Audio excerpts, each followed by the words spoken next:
have seen C8 Corvettes before, but you have never seen one like this.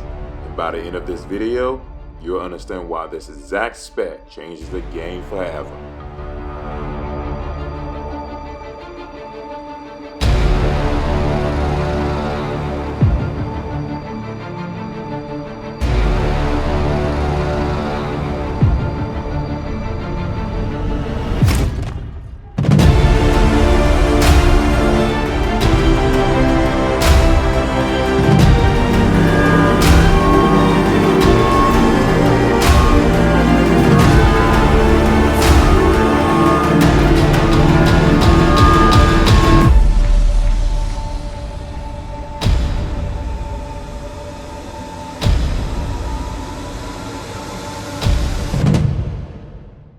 What's up, everyone? You are on the C8 Spec 252 show. Scroll down, click that subscribe button, become part of this awesome community.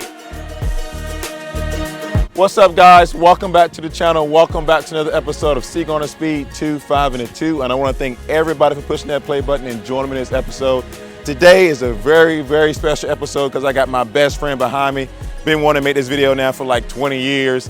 And I can never catch up with this guy. He's so busy making videos for all of you guys. So with that being said, got a good hold of him today. I'm looking forward to asking him these questions and getting his viewpoint, and I hope you guys love it. What's up, brother? What's up, man? You know this is Brinkofspeed right here, so obviously I'm pretty sure a lot of you guys follow his channel as it is. He makes really great content. We've been friends now for like 8 years. I've been kicking his butt, he's been kicking mine, but here we are. Well, I'm happy to have you in town, man. It's great to have you here. I'm happy to be here, brother. And Charlie's growing so much, man. I know, man. That guy is speaking like car, like he's just saying everything. And dog. Dog. And he loves you already. Man, I appreciate it. Yep. So we have, what kind of E-Ray do we have right here, my brother? So this is a 2024 3LZ package. Okay. Zur. Okay. Actually, it's 3LZ trim. Okay. With the Zur package. And then it's a Seawolf Gray. Okay. For the exterior color. And we have the Sky Cool Gray interior with the two-tone seats. And within those two-tone seats, I have the suede inserts. And then I got the suede steering wheel as well. So you've got the suede on the B-pillars, the upper, the inside of the roof, the A-pillars, B-pillars, the steering wheel, and the seats. Now my question is for you, a guy, when we was doing Corvette content together before the C8 came out, we always got the 2L. Correct. 2LT. Yep. What made you go up to a 3LZ? So I did have one, well, actually I had two 3LZs before this. Okay, yeah. okay. So my 2009 Z06 was a 3LZ, but the difference in the 3LZ of the 2009 and the 2LZ to me wasn't enormously noticeable. Okay. The leather was, I think, the same as the 2LT has now. So I believe that the 2009 had more of a Moulin leather. So it wasn't the super, soft suede or leather that's in this, which is Napa leather. Okay. So nowadays, if you get a 2LT, you get Moulin leather, and the 3LT 3LZ gets the very nice Napa leather. Okay? Gotcha. So I did have it in my C6, but I also had it in my C7 Z06. It was a 3LZ. Okay. And that had Napa leather too. Okay. Now, when I bought the white C8, my first C8, Yes. I wasn't really concerned about the interior feeling, as nice as my C7 did. I was more concerned about kind of keeping the price down. Okay. You and I both kind of were talking price with Right. both our C8s, and I was able to keep it under 80,000 by going 2LT. So that's why I did that. Now my next Stingray, the reason why I went up to 3LT is because I wanted to do something different for my channel. So I changed it from not only going from 2LT to 3LT, but I went from coupe to convertible. Correct. So those two major changes made a big difference. You answered a lot of questions for me right now already. Well, and then the last thing about this is kind of the way I've told you before, once you go 3LZ or 3LT, you kind of don't want to go back. Okay, I get that. I get that. So you answered one of the questions, which I always ask, have you owned previous Corvettes in the past? And you named a few of them. Can you want to go ahead and? So a 2003 Z06. Okay. 2009 Z06. Okay. 2015 Z06. Okay.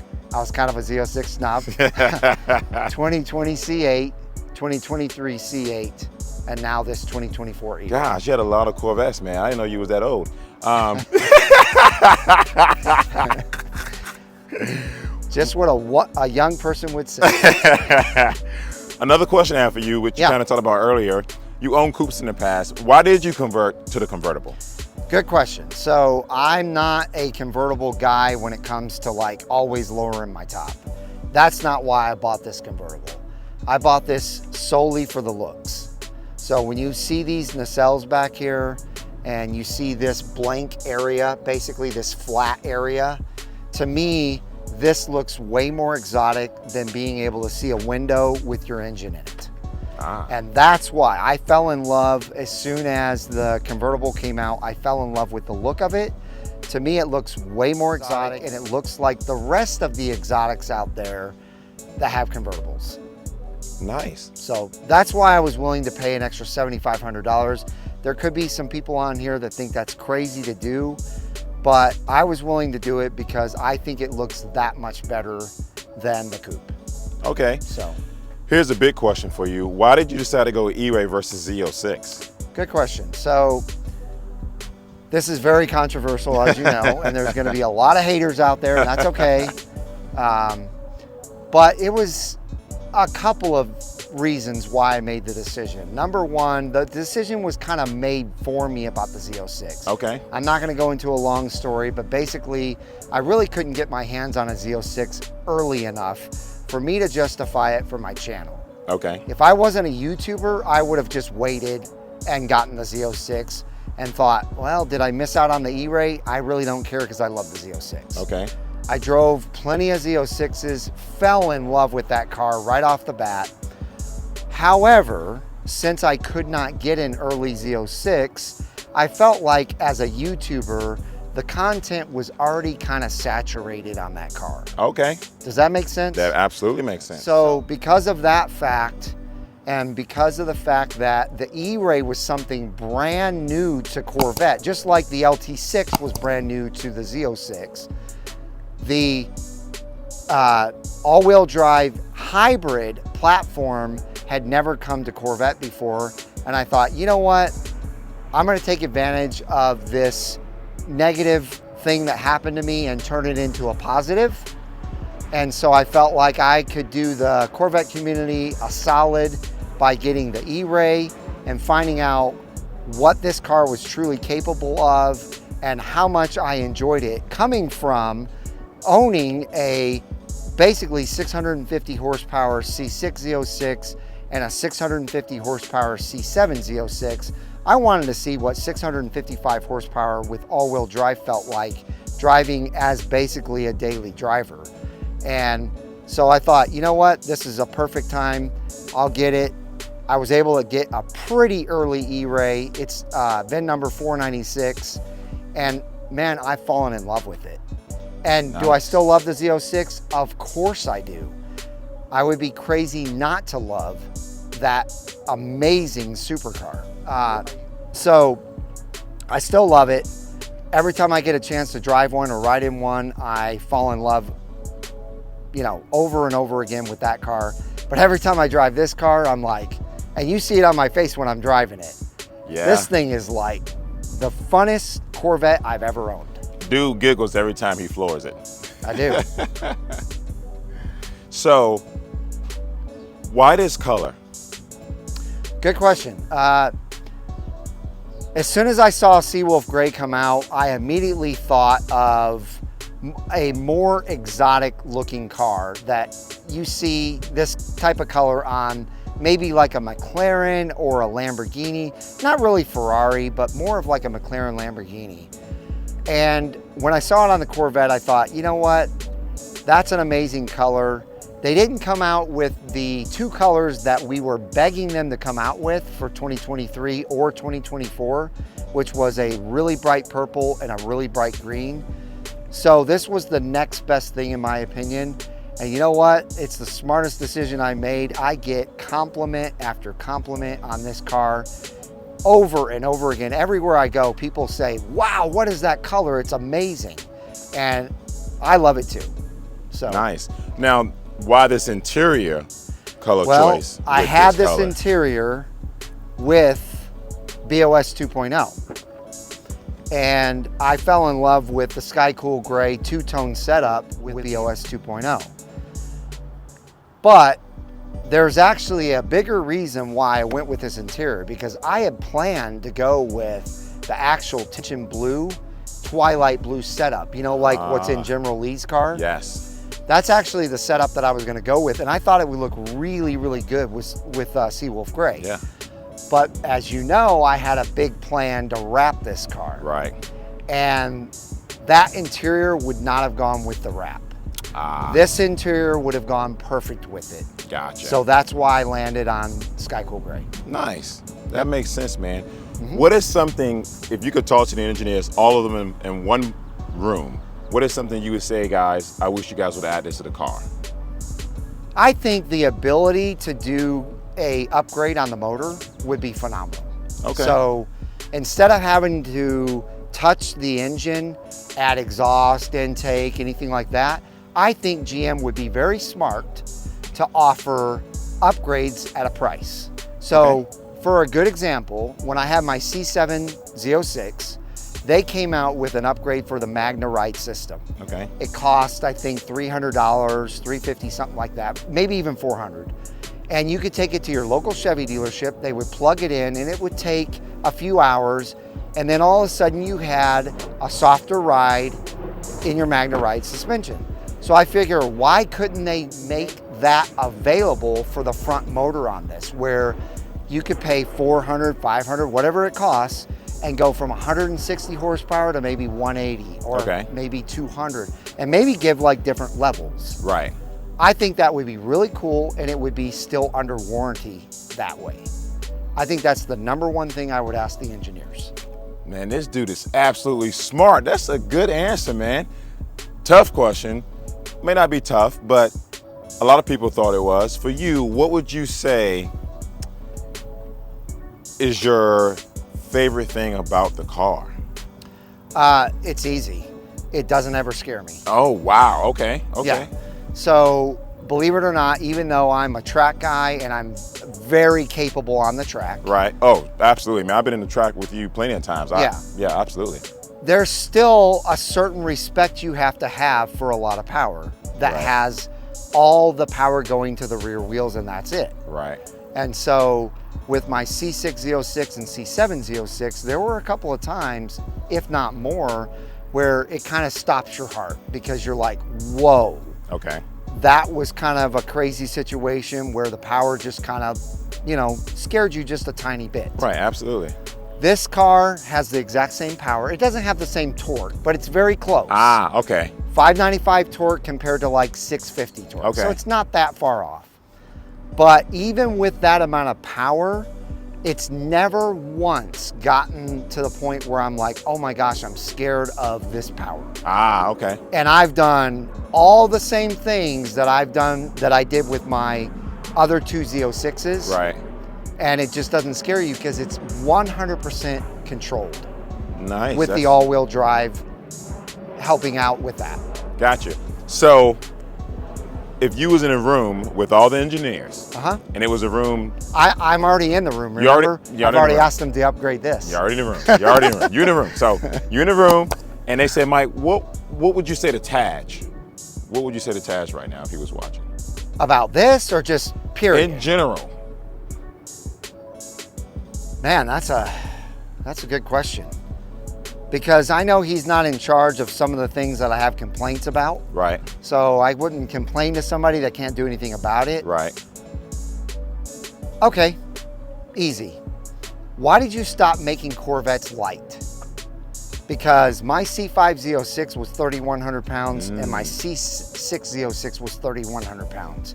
All of a sudden, my C7 Z06 jumped up 300 pounds. Okay. So it went from 31 to 34. And now the C8 Z06 jumped up like another 300 pounds above that. So now you're looking at 3,700 pounds. Why?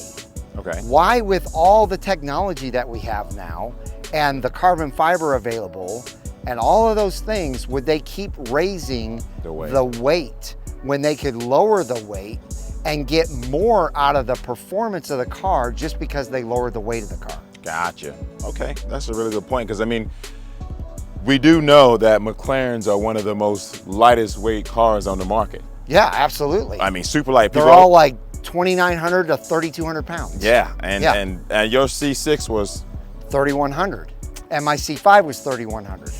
Yeah. So the 500 horsepower in the C6 stock went a long ways because it was only 3,100 pounds. Right. Same with the C5. The 400 horsepower in that car felt way more powerful because it was so light. That makes sense. That makes sense. Do you think them making the car heavier is a way of trying to make sure it stays planted on the road? Is that a possibility? I don't know. I feel like they just don't care enough about weight, and they just put too many things in the car that, you know, are heavy. Okay. And they don't think about weight savings.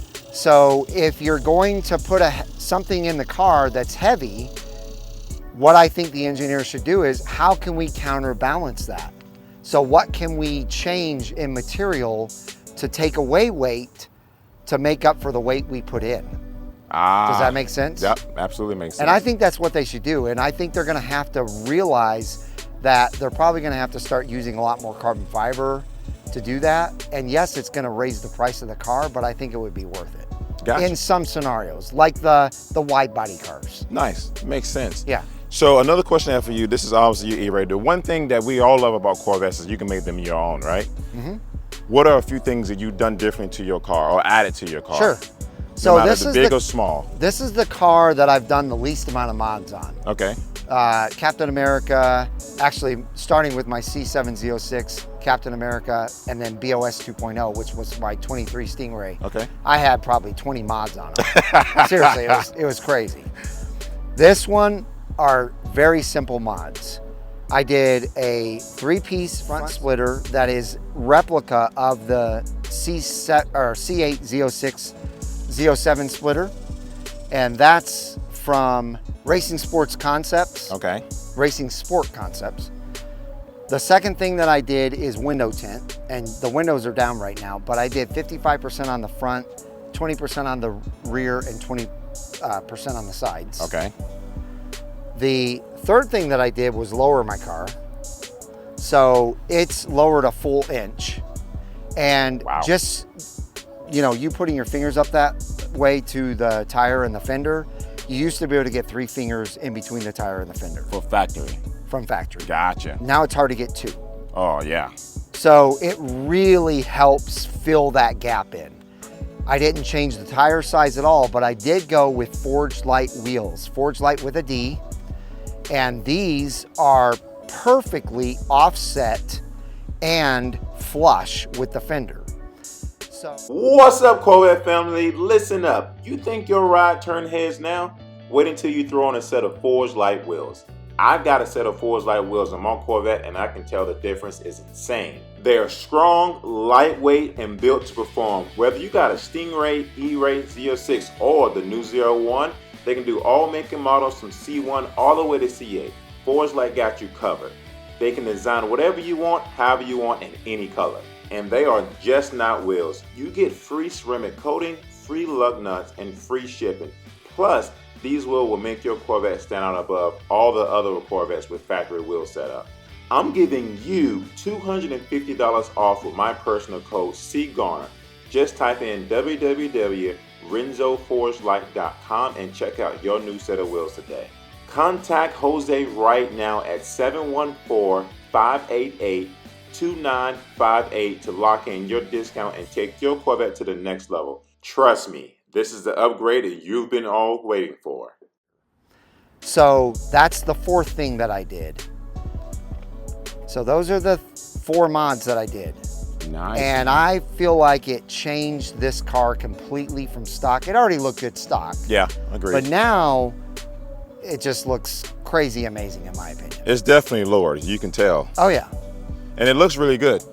Yeah, I love it. This is something I would personally say I couldn't do in Los Angeles. The roads are just not as great for you to lower your car there. Yeah, I've been there and you are correct. It's not, I mean, if you could have like a front and rear lift, right, that would raise you up like 2 or 3 inches, right, then you'd be okay in Los Angeles. But unless you live in the place where Orange County, where the road's a lot flatter and stuff like that. But sure, overall, can't have it there.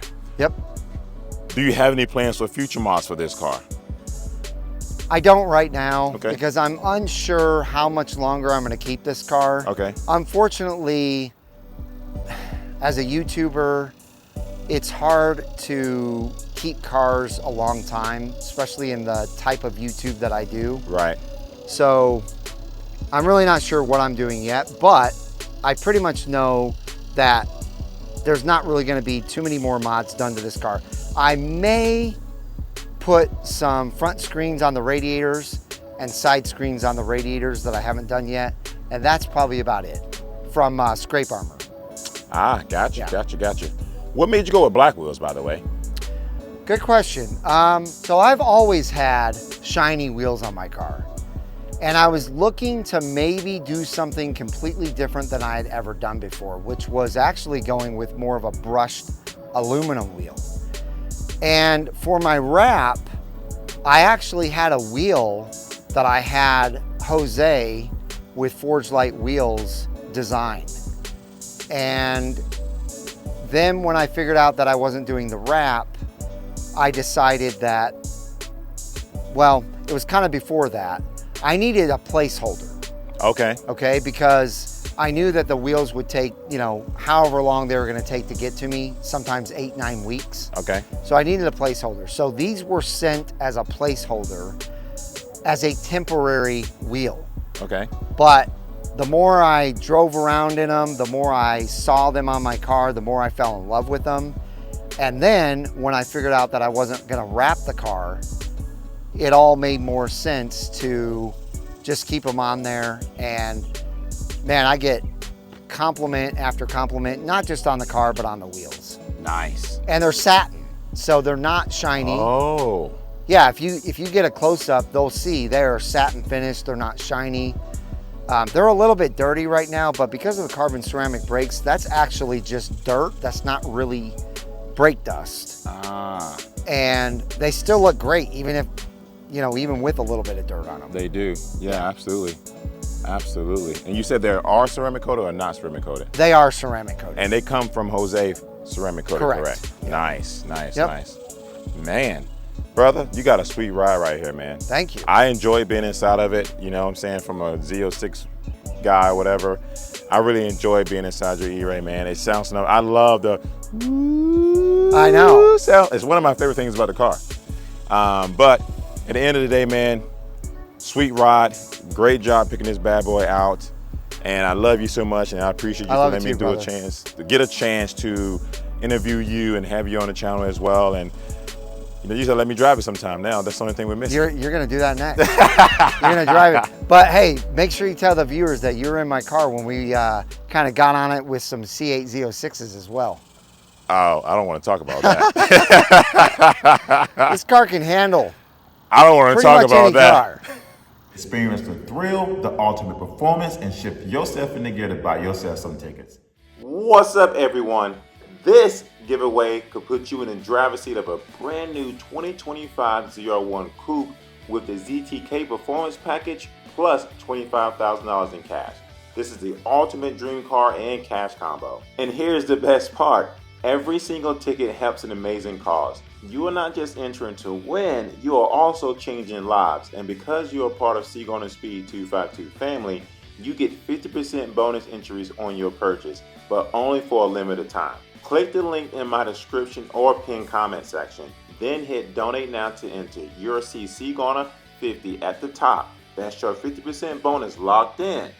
Choose your level, $25, $50, $100, $200, $350, $500, or $1,000. The more you get, the better chances of taking this ZR1 home in cash to your garage. Don't wait. This is your shot at owning the most aggressive Corvette ever built. Every ticket is supercharged with bonus entries, but that offer ends soon. Make your move now, and the next time you are behind the wheel, it could be in your brand new ZR1 coupe. Let's go. Well, guys, thank you so much for joining this channel. Definitely subscribe to mine and subscribe to his if you haven't and you're new to the channel. Give this video a thumbs up and leave your comments down below. And we'll see you guys out on the road.